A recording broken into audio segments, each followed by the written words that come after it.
più compiuto gli anni dall'inverno della prima elementare, da quando per il mio compleanno fu organizzata una vera festa, di quelle con gli invitati e la torta della pasticceria, una festa da giorno straordinario e non da giorno normale. È obbligatorio? Chiedevo ai genitori. Cosa?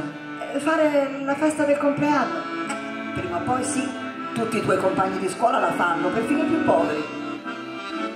Quando il giorno e l'ora e gli invitati arrivarono, i nostri due locali erano illuminati e profumavano di ammorbidente per le tende e di cera per i mobili e per i pavimenti.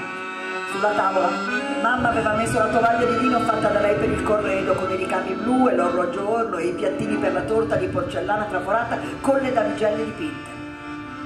La casa si riempì di pacchi, fiocchi, pantaloncini, calzettoni, cravattini, cerchietti, gonne di velluto, tailleur di principe di Galles, borsette di vernice. Quando le luci elettriche si spensero e rimasero solo quelle delle 6 candeline sulla torta, le voci intonarono in coro. Tanti auguri a te, tanti auguri a te.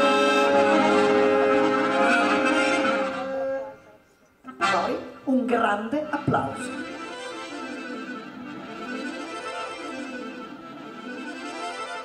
Capii che mi applaudivano perché esistevo e allora desiderai non esistere, non essere mai nata, e sentii una nostalgia struggente per quel mondo misterioso da cui ero venuta e di cui non ricordavo niente, ma che secondo me era perfetto. Ora o mai più. E scappai a nascondermi sotto il lettone dei genitori. Tutti gli invitati li vidi affacciarsi sotto il letto, sollevavano il copriletto come il sipario di un teatro e mi dicevano di uscire fuori dal sotto, che volevano festeggiarmi e che essere festeggiati è una cosa bellissima. E perché mi nascondevo? Io non uscirò più, rispondevo. Ma perché? Anche mamma alzò il sipario e aveva una faccia piena d'ansia. Da sotto il letto sentii sussurrare gli altri genitori con gli altri bambini. Qualcuno sollevava il sipario copriletto e faceva e sentivo che soffocava le risa. È timida, ha vergogna. No, non è timida, non ha mai vergogna. Ha perfino ballato sulla cattedra della maestra. A scuola ci fa sempre ridere tutti. Oh là là, piccola, allora lo fai per farci ridere. Si affacciavano di nuovo sotto il letto. No, lo faccio davvero, non uscirò più, mai più. È matta? Sentivo sussurrare. No, prende sempre bei voti. Poi vidi avvicinarsi le scarpe di vernice di mamma. Lei, che non mi picchiava mai, aveva preso la scopa e con quella cercò di farmi uscire, ma io resistevo e schivavo i colpi con destrezza. Vedrai quando esci da lì, ma io non esco. Poi, da sotto il letto, vidi che tutte le scarpe lasciavano la camera, quelle con i tacchi e il fiocchetto, quelle con le stringhe, qualche ballerina e perfino un paio di quelle ortopediche, e capii che senza più badare a me andavano a festeggiare di là, nella sala da pranzo. Sentii mia mamma dire a voce alta, ma con il pianto in gola, di portarsi via assolutamente i regali. Promettevo a me stessa: non uscirò mai più. Ma avevo fame e mi scappava la pipì ed era inverno e il pavimento era gelato e non avevo il cuscino e io non prendo sonno senza il cuscino. Quando ormai c'era silenzio e neppure una stanza illuminata tranne la cucina, sentii mio padre tornare dal lavoro. Mamma senz'altro gli raccontò subito tutto perché lui non venne a cercarmi. La prima volta da quando ero arrivata in questo mondo. Non importavano la fame, la pipì, il sonno, ma non resistevo all'idea che non mi volessero più bene. Allora uscii da sotto il letto e mi presentai alla porta della cucina. Erano seduti a tavola e mamma aveva gli occhi rossi. Ma di chi è figlia questa bambina? Si dissero. Vostra, vostra, sono figlia vostra. Così come io non sono mai stata quella dalle decisioni irrevocabili, i miei genitori non sono mai stati per le punizioni durature. Mia madre andò a prendere dal frigorifero una bella fetta di torta che aveva sottratto alla festa. Era di quelle che mi lasciano ancora senza fiato, a più strati, crema, cioccolato, arabeschi di panna montata, e la fetta era bella grande e con grande piacere la mangiai.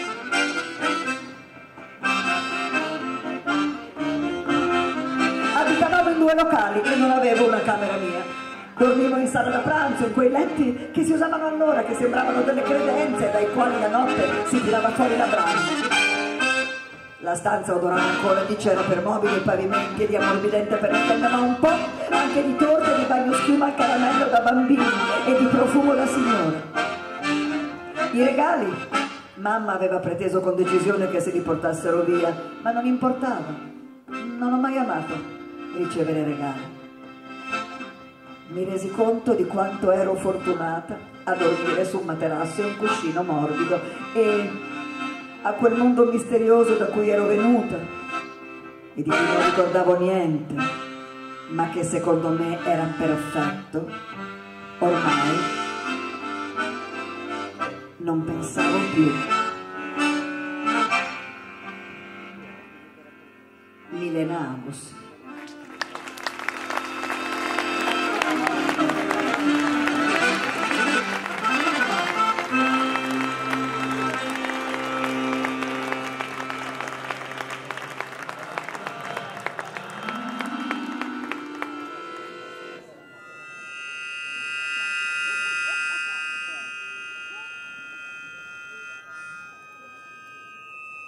Ha messo la giacca buona, la giacca di uno che forse è a disagio in una giacca, la mano appoggiata su una sedia, andata persa, mangiata dai tarli, in una cantina buia o rosa dal vento, in una casa sul retro tra sassi e lamieri.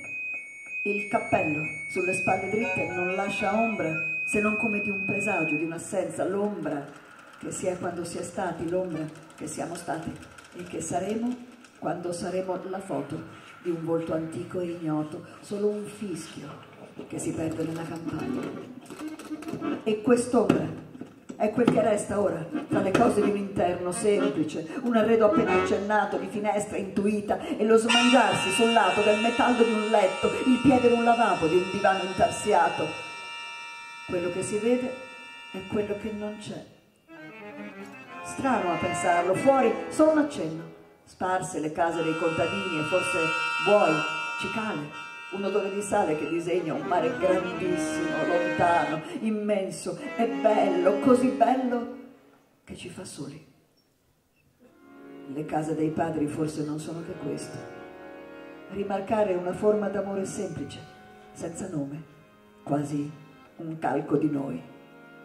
Il poter pensare d'essere in qualche modo a casa, nei corridoi bui, il tetto, il pavimento, i piatti, le parole dette svaporate dentro i muri, le radici tra le crepe del cortile, un odore oscuro che non senti più, una credenza che ti conosce ragazzo, la latenza delle cose che fanno una vita, qualcuno che si ricorda d'annaffiare i fiori, sedersi in soggiorno e guardare il cielo che cambia guardando fuori. Azzurra D'Agostino.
La campana della scuola quel mattino suonò come tutte le altre mattine. Era l'ultima prima dell'estate per Nina. Era l'ultima definitivamente per Romeo. Nina, due occhi tristi e neri come chi non è mai partito, aveva incontrato Romeo, due occhi neri e tristi come chi è costretto a partire, sin dall'asilo. La loro era una storia normalissima, di bambini innamorati come solo i bambini sanno essere, come le ciliegie che si accarezzano dentro un cesto, ci sono sempre quelle due che restano attaccate.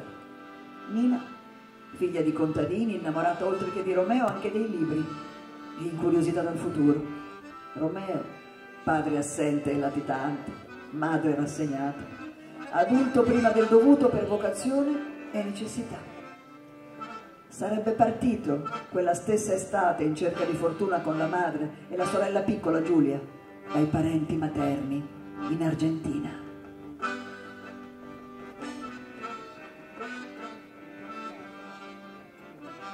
L'ultima estate di Nina e Romeo fu la più ricca di promesse e speranze, profumate di eucalipto, due piccole storie, 10 anni ciascuno, che giocavano a fare i grandi rinnegando il loro diritto alle illusioni e ai sogni.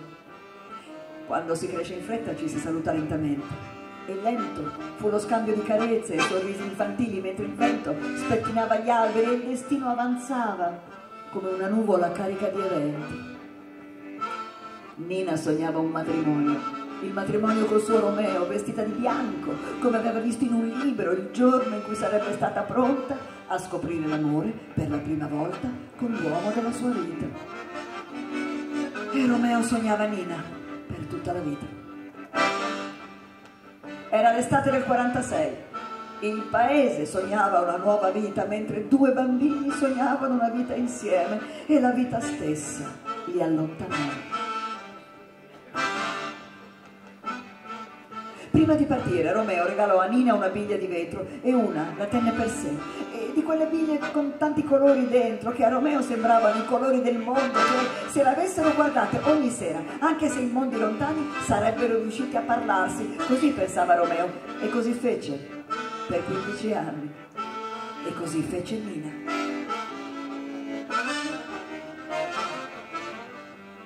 Anche nei momenti brutti che sempre accadono perché sei vivo, bastava guardare la biglia, i sogni si vestivano di 1000 colori diversi e la voce di uno e dell'altro era sempre vicina al cuore.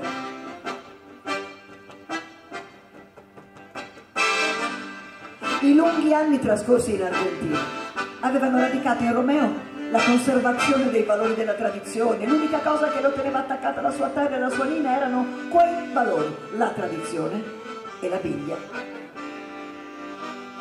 Nina era cresciuta invece in un paese che stava rinascendo e crescendo in fretta e con poca fatica voleva restare attaccata ai ricordi e alla tradizione, perché sapeva che l'uomo che avrebbe rivisto li avrebbe conservati.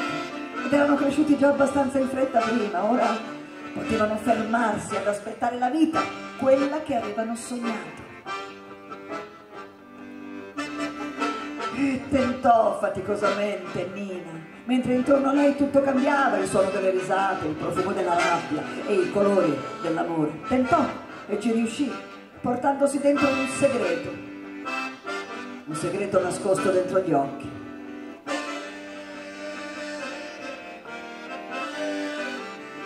Il giorno in cui Romeo tornò dall'Argentina sembrò fosse passata solo un'estate, e quando gli occhi si incontrarono, nero e tristezza si fusero insieme alla gioia del ritrovarsi come quando erano bambini. Nulla era cambiato in loro, molto intorno a loro. Si fece una gran festa per il ritorno dall'Argentina, il fidanzamento ufficiale di Nina e Romeo. Il matrimonio si sarebbe celebrato il 10 di settembre. Romeo prese una casa piccola con un balcone che dava sulla piazza principale per poter guardare la domenica la vita scorrere, quella vita che gli era tanto mancata, tanto quanto Nina. Romeo capì che c'era qualcosa che Nina nascondeva quando, avvicinandosi il giorno delle nozze, Nina non aveva ancora scelto il vestito nuziale, aveva rinunciato al vestito bianco.